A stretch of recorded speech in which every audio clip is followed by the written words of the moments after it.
Hi, welcome to my Scoot Farm. My name is Mary. I'm an educator here.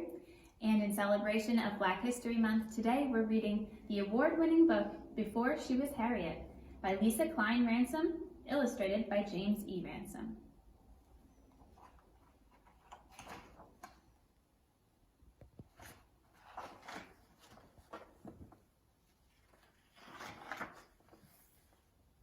Here she sits, an old woman, tired and worn, her legs stiff, her back achy. But before wrinkles formed and her eyes failed, before she reached her twilight years, she could walk for miles and see clearly under a sky lit only with stars.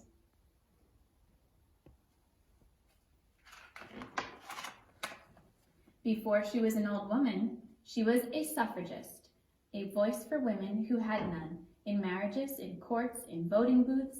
Before her voice became soft and raspy, it was loud and angry, rising above injustice.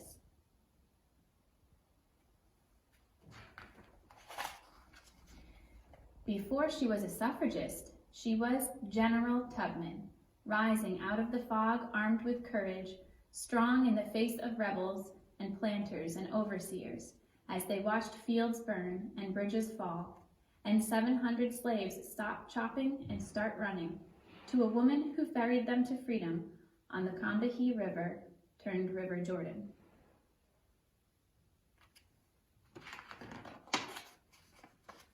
Before she was General Tubman, she was a Union spy, carrying secrets across battlefields to soldiers fighting in the Civil War for President Lincoln to end slavery.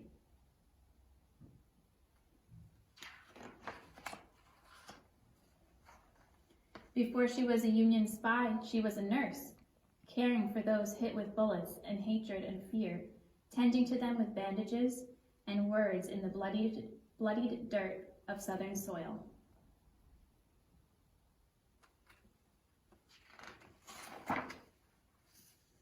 Before she was a nurse, she was Aunt Harriet, daughter of Ben and Rit, who helped her parents flee their master and find their way through woods and streams to the safety of Canada and a new home in the north.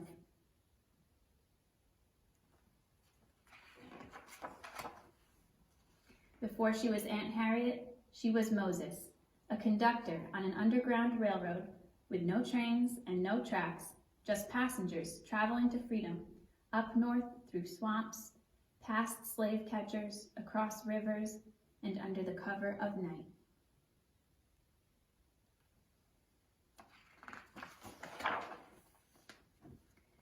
Seeking the promised land for her people, led by dreams and God and faith, a wisp of a woman with the courage of a lion.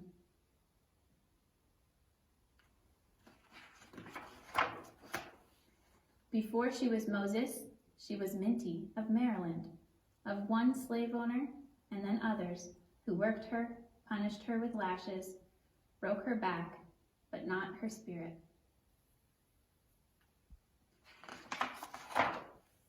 Before she was Minty, she was Araminta, a young girl taught by her father to read the woods and the stars at night, readying for the day. She'd leave behind slavery along with her name and pick a new one, Harriet.